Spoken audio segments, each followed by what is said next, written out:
Yine baştan başlıyoruz. Futbol Federasyonu'nun bu konuyla ilgili yapabileceği tek şey kulüpleri buna teşvik etmektir. Futbolcu kulüpte yetişir. Milli takımda yetişmez. İtirazım var. Ben Ronaldo izlemek istiyorum deyip böyle yemek bekleyen çocuk vardır Ben ya öyle mutfakta. diyorum. O benim işim. Hani o hoş bir şey bak, bu değiştirir işleri. İtirazım yok. Lionel Messi takımın %99.9'u. Abi Dünya Kupası'nda maç ediyorlar. Bir şey lazım hani eğlencelik. Trabzon'la Fener'in maçı Sağ var. olsunlar ha, onlar da işte onların bir güzel bir malzeme verdi hepimize. Orada eğleniyoruz. 100 milyon lira nedir abi ya? 4 tane futbolcular da bunlar ya, Allah aşkına ya. Ya biri bir şey yapsın ya. Bir de elektrikli bile değiller. Ha.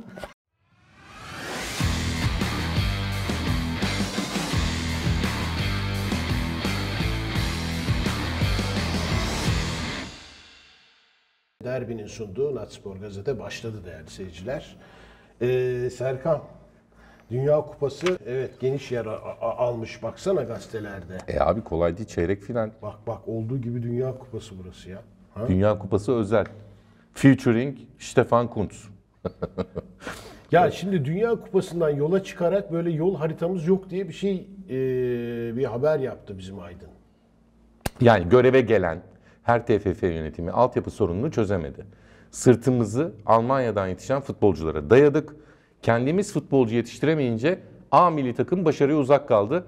Almanlar da yenildi. Biz de yenik sayıldık diye de bitirseymiş keşke. Şimdi konu o değil işte. Biliyorum tabii canım. Almanlar bunu şu an başladılar biliyorsun çalışmaya. Tabii ki. Bierhoff gitti vesaire işte şu anda ya operasyon başladı. Flick'le devam ediyorlar. Ya neyse operasyon başladı. Bir dahaki turnuvada böyle Almanya görmeyeceksin. Evet. Yani muhtemelen hani yine şampiyonluk adayı bir takımla çıkacaklardır. Muhtemelen şampiyon da olurlar bu hırsla. Yani hani çünkü orada öyle bir temel var. Bir sistem var. Ya şimdi mesela niye bizim hakikaten yol haritamız yok? Yani şimdi Almanya yenilince biz de yeni sayıldık değil de Almanya nedeniyle bizim altyapımız yok. Yani Almanya Türk futbolunu geride bırakan şey diye hani böyle bir başlık atabilirsin. Biraz saçma geliyor olabilir ama hani baktığın zaman şöyle bir şey düşünmek ne kadar doğru olur? Sen lütfen takdir et. Şöyle Bizim- bir şey bizde- söyleyeceğim. Şimdi bir kere popülist, Bizde sığ bir yorum yapayım mı? Dur. Şunu önce ben bir konuyu bir Tamam. açayım. Sen yorumunu lütfen yap.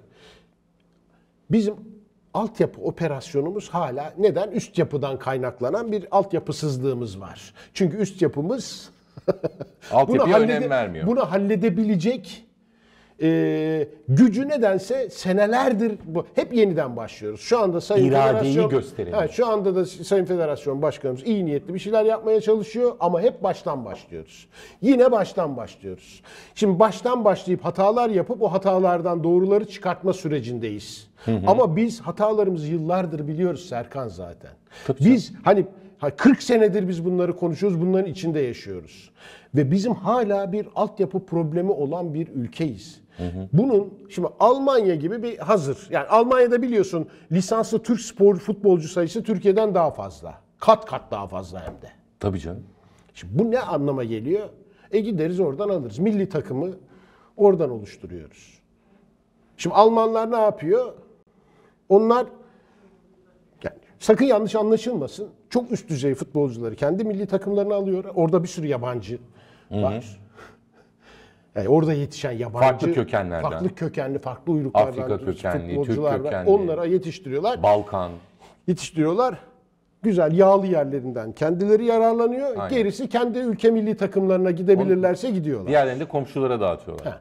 Dolayısıyla da bir tane komşulara dağıtıyor. Bir tane Almanya var. Bu bizde de o kadar çok Türk futbolcu yetişiyor ki Almanya'da. Bizde hazır. Yani bir altyapı Yetişmişi var. bizi motive etmiyor bir türlü Türkiye'de Aynen. altyapı operasyonunu yapmak ve bu bizim milli takım özellikle milli takım seviyesinde de bizim performansımızı düşüren bir unsur olarak görüyorum ben. Bunun bir şekilde hani bir şekilde halledilmesi gerektiği kanaatindeyim. Şimdi Fas milli takımını gördük değil mi? Nasıl? Dipçik gibiler. Şahane bir milli takımları var. Onların da çoğu %90'ı yabancı ülkelerden yetişme. Ama hepsi kendi milli takımlarında oynuyor. Tabii. Benzer bir durum var. Benzer bir durum değil işte. Fasbunal eskiden benzer bir durumdu. Orada da yetişen, Almanya'da, özellikle Hollanda'da çok var. Belçika'da vesaire yetişen bu faslı oyuncular hep o yetiştikleri ülkenin milli takımlarında oynuyorlardı. Şimdi hepsi kendi milli takımlarını tercih ediyorlar. Burada bu meseleyi bir şekilde çözmüşler. Doğru. Ama tabii ben de kendi deneyimimden bir şey anlatabilir miyim? Yani Tabii, şey lütfen. gibi görünmeyecekse. Çünkü 2 yıl boyunca bir futbol genel direktör yardımcılığı görevi arz ettim.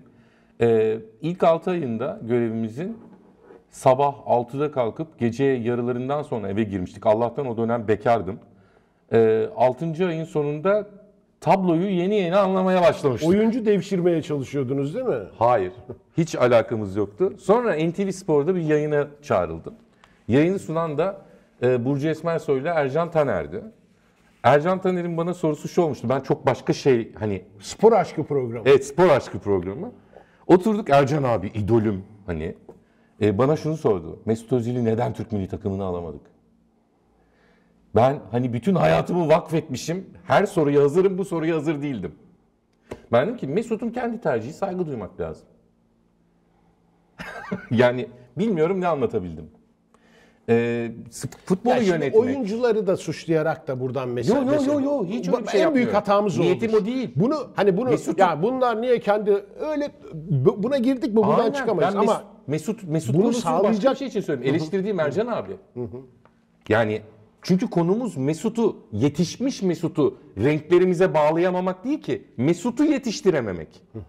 Yani konuşmamız gereken o. Ama tabii ki bir televizyon programında kimsenin merak etmediği bir konu bu. Yani Mesut yetiştirmek. Mesut yetiştirmek diye program yapsak, Mesut Özil diye bir format buldum ben. Mesut Özil yetiştirmek. Kim izler abi? Herkes hazır yetişmiş Mesut'u izlemek ister. Anlatabildim mi? Aslında olayın dramı burada. Altyapılara her işte daim... bizim maalesef kulüpler de öyle yapıyor. Senin Aynen. dediğin gibi yapıyor. Abi çok özür dilerim. Futbol Federasyonu Başkanı ülkedeki futbolu organize eden çatı örgütü yönetir. Futbol sadece hakemlerin doğru maç yönetmesi, milli takımın maç kazanmasından ibaret bir şey değil. İşte bunu anlıyoruz bu tip zamanlarda. Ama altyapı dediğimiz şey, futbolcu yetiştirmek kulüplerin görevidir. Futbol Federasyonu'nun bu konuyla ilgili yapabileceği tek şey kulüpleri buna teşvik etmektir. Bu. Şimdi Futbol Federasyonu'nun görevini doğru konumlandıramıyoruz zaten. Stefan Kuntz'la Avrupa'nın 11 ülkesinin altyapısını gezecek şimdi Türkiye Futbol Federasyonu Başkanımız. Ben de soruyorum buradan. Niye? Kulüplerin altyapı sorumlularını alıp gezdirsinler. Hani anlatabildim mi abi? Futbolcu kulüpte yetişir. Milli takımda yetişmez. Aynen öyle. Ya mesela işte Fas milli takımı yine örnek gösterilecek bir milli takım bence. Oynadığı futbolla Mesela da. Çedira. Evet. Nasıl?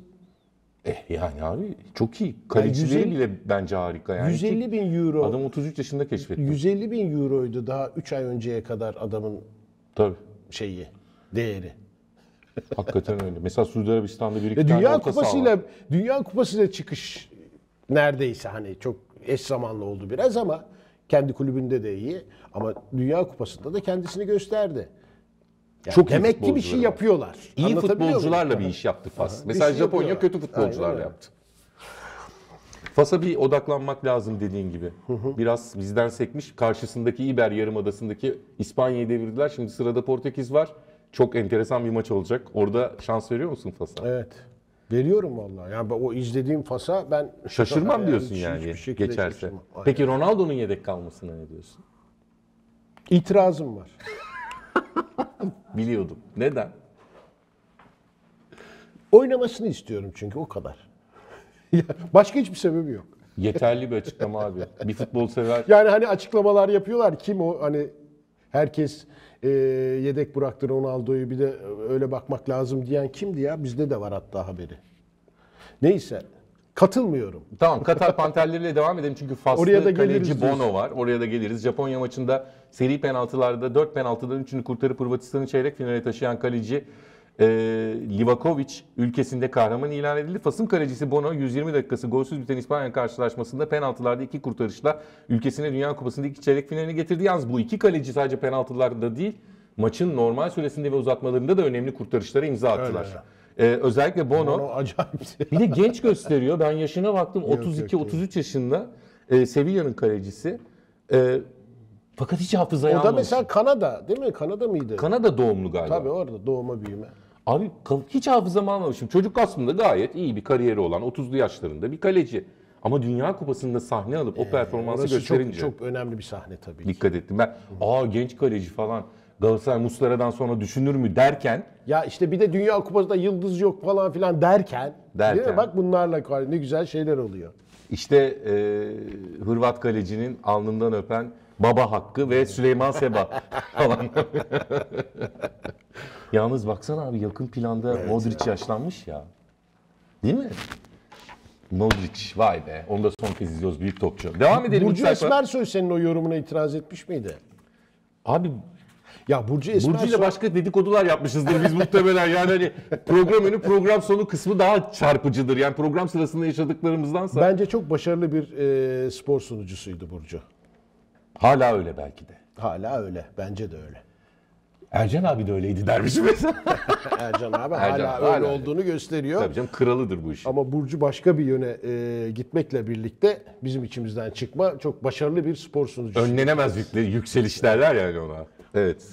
Selam olsun. Spor camiasından çıkan pek çok farklı yerde uzmanlaşan Ya isimden bu biri. arada bak hani madem öyle hani arkada eşimizi dostumuzu anıyoruz. Ben Mehmet Demirkol'u hani burada Tanır mısın? tanırım. Ya gerçek hani böyle sürekli diyoruz ya işte Guardian'da çok güzel yazılar çıkıyor. Orada şu yazmış işte Simon Jonathan Cooper şunu demiş Wilson falan. bunu demiş falan filan. Onlara bakıyoruz ama bizim de Mehmet Demirkol'umuz var. Aynen öyle. Serkan yani bu hani grubu hani şimdi bu sadece bu böyle falcılıkla falan açıklanabilecek bir şey değil. O grubu şey bilmiş ya Almanya, Japonya, İspanya, Hırvatistan hani Aynen. sıralamasına kadar Almanya'nın başına bir iş gelecek bu turnuvada dedi falan kendi programında. Yani bence müthiş bir şey. Tam bu noktada gerçekten şunu çok da belirtmek müthiş istiyorum. bir Abi bir kere Mehmet spor yazarlığı Demirkol olarak- kalibresindeki spor yazarları genelde Kutlarım. bizim kültürümüzde o toplara girmez. Bir maç oynansın, bitsin. Hatta bazı ustalarımız eskiden İşte onun için takdir ediyorum zaten. Giriyorsa bir bildiği vardır. Yani orada bilinçsiz bir giriş değil. O bir tahmin değil. Hani öyle bir fantastik bir durum değil. bir fikri var söylüyor. Çıkmaya da bilirdi ama çıktı. Şimdi burada Çok önemli önemli. olan şu. Bizim daha önce açıkladığım, benim çocukluğumda okuduğum, hayranlık duyduğum duayenler, kanaat önderleri yazarlardı ama ne zaman yazarlardı? Herkes bir tur yazar, onlar bekler. Tamam mı? Bir şey olmuş mesela, bir istifa olmuş. Atıyorum Fatih Terim Çeşme'ye gitmiş, kavga etmiş falan. Herkes yazar, onun üstüne demlenir, pat yazıyı patlatır. Raconu keser diyorsun. İşte maç biter. Maç bittikten sonra maç yazılarını okur. O perşembe yazar o maçı falan. Abi önceden konuşmak öyle kolay bir şey değildir. Hani bence burada en çok takdir edilecek şey o. Ve bizim işimizde yorumculuk dediğimiz şey önceden konuşabilmenin çok önemli olduğu bir iştir. Yürekli bir şekilde. Ben o kısmını bir kere çok beğendim. Sevmiyorum abi her şey olup bittikten sonra herkes bir tur fikrini beyan etmiş. Fuat Akdağ çıkıyor arkadan 4 gün sonra. Yani aslında herkes böyle dedi ama aslında şöyle de bir durum var. Abi yani sen süreci kaçırdın. Tabii tabii. Anlatabildim mi? O yüzden Mehmet'in Yani bizim bir şu- referans noktası olarak Mehmet- yıllardır bu spor medyasındaki duruşu zaten belli. Ben de çok takdir ediyorum. Çok da keyif aldım. Yani bu hani bizim şu sektörümüzün bu karmaşık durumu içerisinde hakikaten bize böyle bir nefes aldıran, hoşumuza giden bir durum ortaya çıktı. Bir kez daha kutluyorum. Evet. Evet, yol haritamız yok. Katar Panterlerini konuştuk. Krallar da yedek kalır. Demin konuşuyorduk. Biraz da eksik kaldı. Senin söylediğin aslında çok yeter. Bir futbol sever. Ben Ronaldo izlemek istiyorum deyip böyle yemek bekleyen çocuk vardır Ben ya öyle mutfakta. diyorum. O benim işte. Kaşığı masaya vurur böyle. Yemek, Yani ben de aynı. Ronaldo, Tabii. Ronaldo. Değil mi abi? Messi, Arda Güler. Hani ne var abi futbol? Yok, Arda da biraz farklı düşünüyorum Hayır ama abi futbol biliyorsun. severlik bu. Ben Arda'yı izlemek istiyorum ya. Ne olur benden bu keyfimi Abi alma. Arda daha yolun başında. Biliyorum sakat zaten. Bu oynamadı bitti yani hani biz izleyeceğimiz tam zamanı yani şu anda. Ama o Ronaldo da bir için çemkirdi yani. bir önceki maçta çıkarken falan. Onunla ilgisi yok diyor gerçi hoca ama. Ya çemkirir. Ronaldo ya çemkirecek tabii. Tabii futbolun Ya yarısı ne diyor adam Arjantin neredeyse. milli takımı Messi için? Oyuncular. Yani Biz takımın %90'ı Messi hatta 99'u geri kalan %1'i biziz diyor. Bu ne demek? profesyonellik bence. Ve saygı. Aynen. Hani başka bir şey yok. Hani söylenen şey teknik olarak doğru mu? Değil. Asla değil. Ama Aynen. bir saygı önemli bir şey. Dolayısıyla biz de Ronaldo'yu da görmek istiyoruz. Ronaldo ne yaparsa yapsın. Hani böyle yüz kızartıcı bir şey yapar. Onlar ayrı konu tabii. Ama biraz da o olacak. Çünkü hani eski performansında değil, hem kendine kızıyor, isyanı var. Onları anlamak lazım. Bir genel kültür olarak insanların kafasında hani bunlar bizim bildiğimiz konular. Bu maçlardan önce bize nasıl izlenir bu maçlar diye sorsalar sonucu söyleyebilecek deneyimdeyiz artık ama pazar günü Fransa, Polonya ve İngiltere, Senegal maçları dizileri geçememiş. Şaşırdık mı? Ya şaşırmadık ama Brezilya geçmiş. Eskiden öyle değildi Serkan ya. Ya Eskiden Dünya öyle Kupası değildi. olduğu zaman bak Eskiden öyle değildi. eskiden Dünya Kupası olduğu zaman televizyon programları yöneticiler programların iddialı programların saatini ile oynarlardı. Hani maçın karşısına düşmeyelim. Hatta yayın esnasında programın en önemli bölümünü maçın devre arasına denk getirirlerdi. Ne bileyim işte reklam arasını maçın oynandığı ana denk getirecek bir takım atraksiyonlar diyeyim tırnak içinde yaparlardı. Şimdi hiç gerek yok.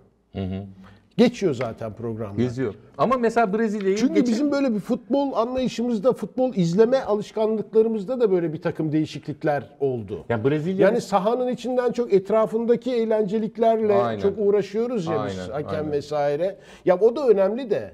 Oraya o da kadar da geleceğiz. değil.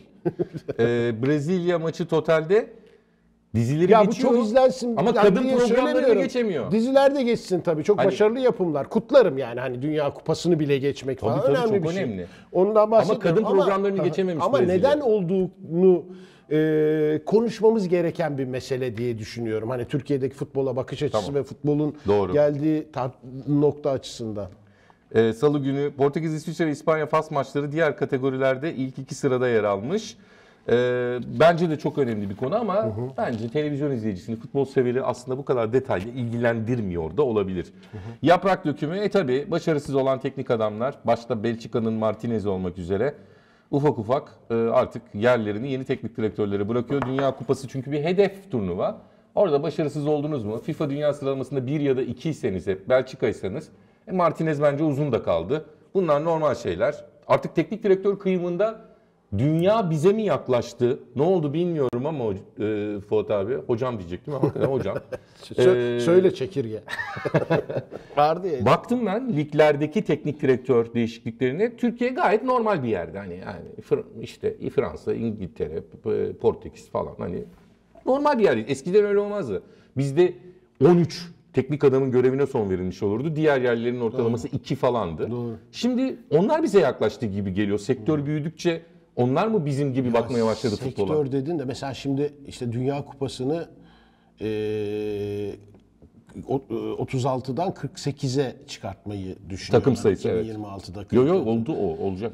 Şimdi yani onun üzerinde çalışılıyor. Ama ona itirazlar da var. Yani hani Kalite düşer. şimdi mesela bu sene futbolcuların hazırlık ve dinlenme süreleri yani geçtiğimiz turnuvanın 1/10 kadar bile olmadı. Yani turnuvaya hazırlık için toplanıyor takım. Bir hafta kala toplandılar gittiler. Bittikten sonra ancak bir hafta kadar dinlenebilecekler. Eskiden bu süreler 35 gün 40 gün falandı. Doğru. Dolayısıyla burada futbol şimdi hani böyle sporcu yorgunluğu falan filan hani ben çok mesele etmem o yorgunluğu ama bu sefer o kadar yoğun ki. Hani giderek de yorgunlaşıyor. En sonunda futbolcular buna nasıl bakacaklar emin değilim. Bak orada problem çıkabilir diye düşünüyorum Serkan. Doğru. Yani futbolcular artık çünkü bunlar profesyonel çok büyük para ya. İşte Ronaldo 3 senede 500 milyon euro kazanacak, dolar neyse. Aynı şey hemen hemen. Aynı şey kazanacak. Yani bu dolayısıyla da hani futbol bir kere sakatlık riski çok artıyor. Değil mi? Maç sayısı arttıkça dünya kupalarında da futbolcular artık o da profesyonel bir hale gelecek herhalde. Parayla oynayacaklar. Çünkü takım sayısını artırdığında çünkü mesela FIFA'nın gelirlerinin %90'ı Dünya Kupası'ndan. 4 yılda bir elde ettiği gelirden. O zaman Dolayısıyla verecek biraz. Şimdi o gelirleri artırmaya çalışıyorlar. Dolayısıyla onu dağıtacaklar mı Dağıtacak. vesaire. Yani böyle çok enteresan bir yere gidiyor futbol. Evet, İspanya'nın penaltı kabusu var. Elenmeleri beni üzdü ama hak ettiler. Hani elenmeyi sonuna kadar hak ettiler. Aman işte şununla değil bununla eşleşelim falan derken işte günün sonunda çatır çatır elendiler ve bence sonuna kadar da elenmeyi hak ettiler ki ben bir İspanya sempatizanıyım Fuat abi. Sen ne düşündün bilmiyorum. İkinci sayfaya geçelim mi? Tabii Onunla canım. ilgili bir şey söylemek ister misin? Hoca istifa mesajı vermiş. Ne diyorsun? Yani isterlerse istifa ederim demiş ama devam etmekten yana da bir eğilim var. Eşleşmeleri de hatırlayalım. Hırvatistan, Brezilya. Burada Brezilya'yı favori görüyoruz herhalde. Arjantin, Hollanda enteresan bir eşleşme. Orada kimin favorin? Onu da konuşup geçelim Dünya Kupası'ndan. Arjantin. Arjantin bence de. Portekiz, Fas. Fas. Fas. İngiltere, Fransa. Hadi bakalım. PES falan. Hani İngiltere, Fransa. Çok zor. Zor maç Çok değil mi? zor. Çok net Fransa favorim. Ya hadi ben de İngiltere diyeyim. O zaman da bir şey olsun. Ya bari ikimizden birisi Mehmet gibi payı alsın diyorsun değil mi? Yok. Yok öyle bir iddia Ama yok. Mehmet ne dedi acaba diye merak ettim Tabii, mesela. tabii. Eşleşmelerle ilgili ne düşündüğünü merak ettim. Çünkü ettirtti. Çünkü doğru tahminlerde bulunuyor. İkinci sayfaya geçiyoruz. Türkiye'de futbol ikinci sınıf değil. Spalletti bu. Fatih Terim'le olan dostluğu da bilinen Napoli teknik direktörü. Biliyorsun bu aralar İspanyol takımları, İtalyan takımları Türkiye'de bol bol maçlar yapıyorlar. Napoli en son Antalya ile oynadı. Antalya maçı çok da güzel maçtı. Spalletti diye birisi Türkiye'de futbol ikinci sınıf mı demiş? Bu okuyalım o zaman. Nasıl geliştiğine bakalım. Yani ben demeçten haberdarım ama gelişiminde maç sonunda konuşuldu muhtemelen. İnsanlar ikinci seviyeymiş gibi bakıyor ama Türk futbolu, yani yurt dışından Türk futboluna bakış ikinci seviyeymiş gibi. Hani buraya gelen yaşı ilerlemiş, isim yapmış futbolcular falan. Bir de bir başarısızlık da var uluslararası arenada. Türk futbolunun hor görüldüğü bir dönemdeyiz. 2000'lerin başlarındaki... Yanlış mı? Hor Değil. görmek değil. Türk futbolunun seviyesini doğru görmekle alakalı bir Doğru, FIFA doğru, sıralaması var ya. Oraya bakıyorsun yazıyor zaten. Yani Ya bu performansla alakalı bir şey. buraya önemli teknik Bu bir direktörler geliyor. sınıfla alakalı bir şey değil. Birinci sınıf, ikinci sınıf. Şu anda Türk futbolu başarısız. Bunun da sebepleri var. Her gün biz burada bunları konuşuyoruz. Dolayısıyla o mesafeyi kat etmesi için ne yapılması gerektiğini konuşuyoruz. İşte federasyon uğraşıyor, kulüpler uğraşıyor veya uğraşmıyor. İşte medyanın bir takım fikirleri var. Bizler bir şeyler söylüyoruz. Halletmeye çalışılıyor. Spalletti herhalde şunu düşünüyor. Gelirim ben ya diyor. Türkiye'ye iyi para var burada diyor. Değil mi? Bravo. Tam lafı buraya getirmeye çalışıyordum. Spalletti de az sinyalci değilmiş diyecektim ben. Sen tabii daha zarif açıkladın. Çıt çıt böyle bir selektör yaptı değil mi? Hani siz o kadar kötü değilsiniz. Buraya çok kıymetli teknik adamlar geliyor. Ben de Siz ikinci sınıf değil, kıymetliyim. birinci sınıfsınız. En birincisiniz diyor. Böyle bir Fener, Beşiktaş, Galatasaray oraya bir sinyal Mektubu var yani. yazmış diyorsun. Mektubu yazmış. Güzel ama ben isterim vallahi Türkiye'de görev yapsın. Fagioli'yi methetmiş. İyi kaliteli futbol demiş. Montella için de puan tablosunda 3. sırada olması çok önemli demiş. Yani böyle büyük takımların olduğu birlikte. Spalletti önemli bir futbol adamı. Ben beğenirim. Söylediklerini dikkate alıyorum ama Fuat abi gibi ben de en çok buradan cımbızladığım konu Türkiye'de çalışmaya sıcak baktığını anladık. Hani o hoş bir şey bak, bu değiştirir işleri. İtirazım yok. Önümüzdeki sezon falan adı geçer bak Spalletti'nin, gazetelerde çarşaf çarşaf okuruz. Tabii canım. Yabancı kuralı yaz boz. Hep aynı şeyi konuşuyoruz Fuat abi. Of. 5 yıllık yol haritası belirlenecekmiş. Senin hep söylediğin var ya, hani ya bir şeye karar versinler yapsınlar. Yani 5 yıllık olacak mı sence? Olmayacak. Bence de olmayacak. Çünkü umudunu yitiriyorsun ya hani. Anladın mı? O zaman Olmadıkça yani gene olmayacak. Çünkü işte federasyon başkanı değişirse gene her şey başa dönecek. Kulüpler bastıracak. Kulüpler Birliği işte biz transfer yapmıştık diyecek. Öbürü bir şey, her kafadan bir ses çıkacak. Ondan sonra alınacak karar, eğer 5 yıllık bir karar alınacaksa o bir konsensüs sonucu alınmayacağı için tartışmaya açık olacak. Doğru dürüst bir karar alınamayacak. Alınamadığı için de tekrar değişmesi gündeme gelecek. Çok karanlık bir şey. Kendim konuştukça kendim asabım bozuldu ama şu ana kadar ya ne yapalım? Yani bu yabancı kuralı konusunda umudumuzu yitirmişiz ya. Halledilemesi ama konusu. en azından Kulüpler Birliği Vakfı Başkanlığı nezdinde, Ali Koç nezdinde çok derli toplu demeçler var. İstikrarlı bir model bulup 5 yıl devam etmeliyiz. Yani şöyle demiyor Ali Koç. Arttıralım, azaltalım, serbest. Bak diyor ki istikrarlı bir model bulalım. Yani Ya model şu andaki istikrarlı değil. değil. Peki onu kim koydu? Kulüpler Birliği koymadı en azından. Hayır, o konulan kural ne için kondu? İstikrarlı olsun diye kondu. Onu Kural çünkü. anlatamadılar. Ben bilmiyorum. Bilmiyorum. Sen öyle Onu olduğunu söylüyorum. düşünüyorsun. Ben bilmiyorum. Hayır, ne yani bir kural koyalım sonra da değiştiririz diye kural konmaz. Kural koyarken oturdular, düşündüler, bu güzel, bunu koyalım, uygulayalım dendi. Ama açıklayamadılar. Ama şimdi hem açıklayamadılar hem de dedim ya bir konsensüs oluşması lazım. Sana da soracaklar. Evet. Anlatabiliyor muyum? Aynen. Dolayısıyla da tartışmaya açık olmaması gerekiyor koyulan kuralın. Herkesin üzerinde konsensüs oluşturduğu bir karar verilecek ve o uzun süreli kullanacak, yürürlükte kalacak. Doğru. Kimse itiraz etmeyecek. Son 18 yılda 10 kere değiştirmişiz abi. Ali Koç da bunu söylemiş. Yani hakikaten 5 yıllık bir plan yapalım. Böyle giderse gene değişir diyorum ben. Bütünün hayrına. Bütünün Gene değişir. hayrına. Bak böyle olursa. Tabii, tabii. Kuralı koyarken doğru koymak lazım. Aynen. Yani herkesin görüşü alınarak ortak bir karar konması lazım. Bilimsel ve sosyolojik olarak Bir da oralarına dengelere artık dikkat edecek. onu bilmiyorum. Başkanlarda yüksek gerilim. Ne oldu şimdi? Tam güzel iyi şeyler oluyordu. Birden başkanlar Dünya Kupası sonrasında Süper Abi Lig'de Dünya Kupası'nda maç ediyorlar. Bir şey lazım hani eğlencelik. Trabzon'la Fener'in maçı Sağ var. olsunlar ha, onlar da işte onların bir güzel bir malzeme verdi hepimize. Orada eğleniyoruz işte. O ona öyle bir şey demiş. O da eskiye bak demiş falan. Bak şimdi yukarıda methettiğimiz Ali Koç burada da şey demiş. Trabzonlulardan çekinmiyoruz ama geçen sezon yaşadıklarımızdan çekiniyoruz. Ya bizde yöneticiliğin kuralı bu. Eğer sen bir kulüp başkanıysan ve böyle konuşmuyorsan başkan daha fazla o koltukta fazla oturamazsın. Kural. Kulüpler kural Birliği bu. Başkanı olarak bunun iyi konuşuyor yıkılması ama. lazım. Kulüpler Birliği Başkanı olarak. Ama işte kulüp başkanlığının bir şeyi var diyorum sana. Bir raconu var. Hani bir bunu uygulanma, bunu mecbursun. Böyle olmaz. Zorundasın. Ağoğlu da ona. Öteki de ona yanıt ve öyle vermek zorunda. Tabi. Geriye dönük O konuşacak daha da olursak. o da iyice geri dön. Sizin daha 3 yıl. 96, 2004, 2005, 2011 bunları hafızalardan silinmiş O değil da diyor. yaşı yettiğince geriye doğru gitmiş. Daha giderdi hani biraz daha.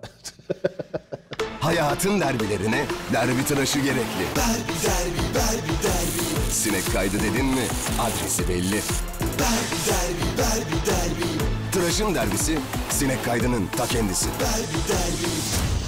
32 yaşında çizgi defansı öğrendim Serdar Aziz. Serdar Aziz acaba hata sende mi yani çizgi defans uygulaması hani sadece Jesus'un dünya futboluna armağan ettiği Ya bir şey değil. Serdar Aziz çizgi defansını bilmeyecek bir en Adam azından değil. o yaşta değil. Tabii. Tamam mı? Çünkü çizgi defansı bir şey var bende böyle resimli bir kitap var. Futbol öğretiyorum falan. Hani çocuklar için galiba. Orada Serdar var. Aziz'e hediye edelim. Orada çizgi defanstan ya Serdar Aziz biliyordur. O başka bir şey demek istiyor.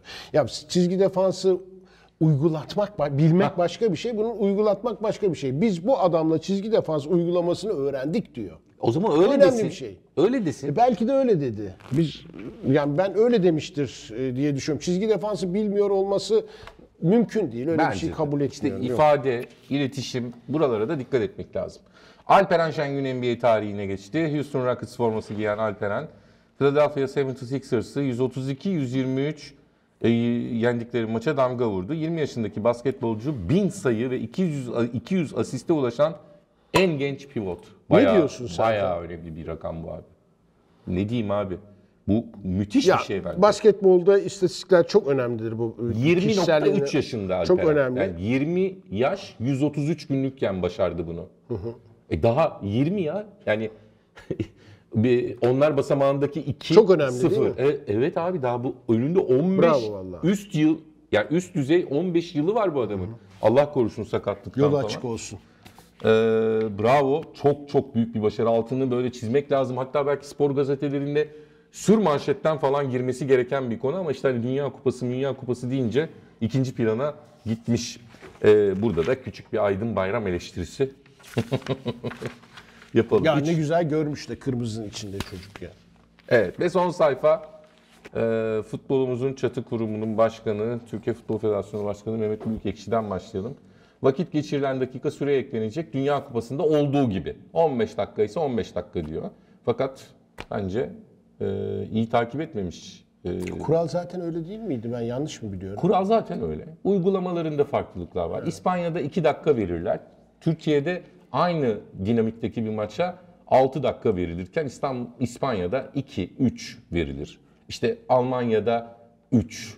İngiltere'de 4-5 olur. Şimdi kronometre tutulacak denilen şey Hakemin zaten kolundaki tutuyor. kronometre. Zaten tutuyor. Zaten o süreyi maçın sonuna ekliyor. Eklediği sürede zaten en az deniyor. Evet. Yani En çünkü az o bu kadar. uzatma süresinde de Aynen. durursa oyun onu da ekliyor. Ha bizde fazla eklemiyorlar mı? Değil mi? O yetersiz mi? Bence Avrupa'nın 5 büyük ligi ve Türkiye Ligi kıyaslaması yapıldığında Türkiye Ligi'nde Ya biz maçlar daha çok uzuyordu. Hani bizde 6 dakika, 7 dakika, 8 Evet. dakika, 9 dakika, 10 dakikalar Kuralı görülüyordu. uyguluyorlar çünkü. Türk futbolunun kültürel eksikliğinden kaynaklanan avantaja çevrilmiş bir tezahür bence o. Yani bir avantaj oldu o. Hani hakemlerin tırsıklığı, aman bunu oynatalım şimdi ben erken bitirirsem laf gelir falan derken aslında eğrisi doğrusuna denk geldi. Collina Dünya Kupası'nda Orada önce. tezahürü iyi kullandım biliyor musun sen? Efendim? Tezahürü iyi kullan. Öyle mi diyorsun? Tezahür. O da bir tezahür. Collina'nın bir hassasiyet gösterdi. FIFA ve UEFA biliyorsun aslında bambaşka iki kurum. Bambaşka bakışlı açıları var futbola. Çok basit gibi görünen detaylarda farklı düşünceleri var.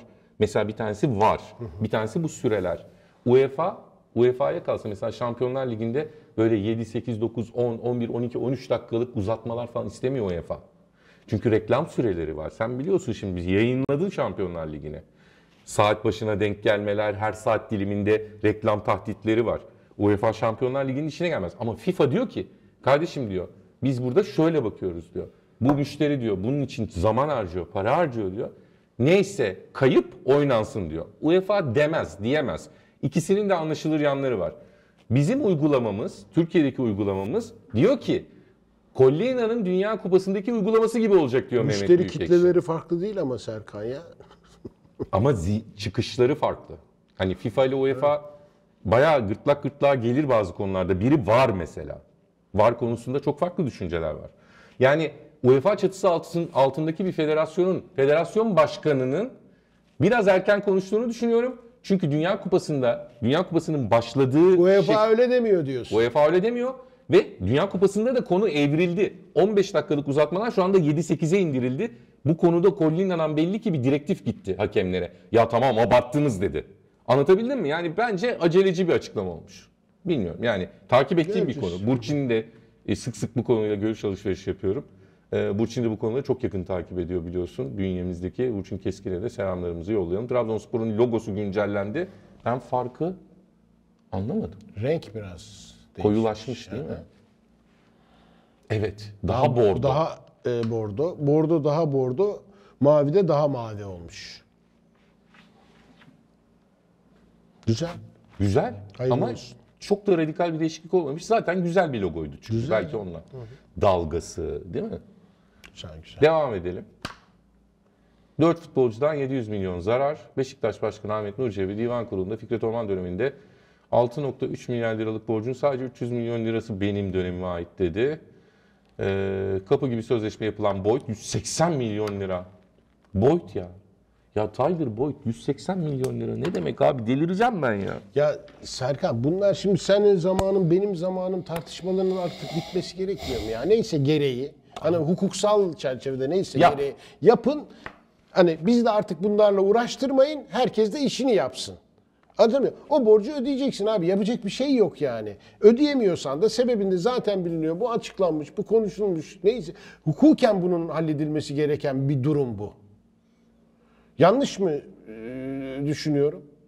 Yok abi çok doğru düşünüyorsun da Tyler Boyd 180 milyon Ya lira. Tamam çok anormal ama bunlar ilk kez konuşulmuyor yani bu artık konuş. Halledin bir şekilde. Benim çok beğendiğim bir araba var. Sadece elektrikli. Ondan 100 tane alıyorsun. Tyler Boyd'a verilen parayı. 100 tane. Laiç 220 milyon lira. Lens abi 240 milyon lira nedir Fuat abi? Bak her şeyi geç, isimleri geç. Senin vurguladığın detayı geç. Neymiş? O hesap sopa. Abi paralara bakar mısın ya? Tabii canım. Ha, bu normal değil ama Fuat abi. Bir garip yani. Tamam işte hukuk çözsün diyorum. Tamam. 700 milyon lira nedir abi ya? 4 tane futbolcular da bunlar ya Allah aşkına ya. Ya biri bir şey yapsın ya. Bir de elektrikli bile değiller. Ha. Kötü şakada yapıyoruz arası. Tabii genelde mükemmel. Sağ ol. Faryoli'nin oyun tarzı hoşuma gitmiyor. Hasan Çavuşoğlu, Alanya Başkanı, Alanya Teknik Direktörü için diyor. Tehlike çanları gibi tınlamıyor bende ama bu. Ayrıca yabancı hakem konusunda en başından beri karşıyım demiş. Türk hakemlerimiz yeteneksiz değil demiş. Müdahale etmiyorum diyor. Faryoli'yi beğenmiyorum ama müdahale etmiyorum diyor. Demokratik bir kulüp başkanı yaklaşımı. Evet. Alanya enteresan bir yer. Oraya giden teknik direktörlerin kariyerleri de olumlu şekilde gelişti hep. Mesela Sergen Yalçın. Haftanın sözü. Arjantin milli takım kalecisi Emiliano Martinez. Lionel Messi takımın %99.9'u. Spoiler vermişsin. Programın başında haftanın sözünü söylemişsin abi. Evet, öyle bir hata. Montajda halledelim mi böyle yoksa bu kalsın mı? Sen bilirsin. Haftanın fotoğrafı Pele. Pele biliyorsun sağlık Rahatsız sorunları ya. yaşıyor. Büyüklüğü de bu işte Pele'nin. Evet. Bu şiir gibi Brezilya takımı büyük bir saygı duruşunda bulunmuş efsanesine. Tabii. Brezilya'yı Brezilya yapan adamlardan biri Pele. Çok Futbolu futbol yapan adamlardan biri. Saygıyla eğiliyoruz önünde. Pele, Halit abi. Stüdyomuzda Pele- iki... Pele abi. deyince Halit Kıvanç da Aynen. aklıma geliyor. Stüdyomuzda iki futbolcunun fotoğrafı var sayın seyirciler. Şu an içinde yayın yaptığımız stüdyoda. Birisi Diego Armando Maradona, öteki de Pele. Bakalım onun yanına kimi koyacağız? Bu turnuvadan sonra bir Messi çakar mıyız Ne ya da bir bileyim Ronaldo? Değil mi? Olabilir. Haaland koyarmışız biz. Evet. Fuat abi bu hafta etkileşimsiz bir programımız oldu ama haftaya görüşlerinizi, sorularınızı ve önerilerinizi bekliyoruz diyeyim ben. Tamam, peki. Bu ne? Ha, Curry'nin... Senle bunu tartıştık mı biz? yok. Ben bunu saatlerce birileriyle tartıştım. Niyeyse. Tartışmaya açık mı? Curry arka arkaya sallıyor giriyor. Bu adam insanda tartışacak hal mi bırakıyor ya? Baksana. Abi hadi bir tane atarsın. Ama arka arkaya 5 tane atamazsın. Yok öyle bir şey. Bu gerçek değil mi Serkan? Değil. Emin misin? Eminim. Eminim, bilgi mi yoksa tahminini mi söylüyor? Yorum mu yapıyorsun? Abi bunun için Gerçek gibi duruyor. bilgi edinmeme bile gerek yok. Böyle şey mi olur diyorsun? Olamaz. Yok yani böyle bir şey yok. Bunu unutun bir kere yani hani bunu araştırmak, bunun gerçek olmadığını ispatlamak diye bir şeyi bile tartışmam ben. Ha ama iyi fikir, prodüksiyona da helal olsun. Basketleri Curry atmıyor abi. Bir meslektaşımız atıyor. Daha doğrusu Eren'in, Ayhan'ın meslektaşlarından biri atıyor. Anlatabildim mi? Efektçi. Derbinin sunduğu Natspor Gazete bitti değerli seyirciler. Hoşçakalınız.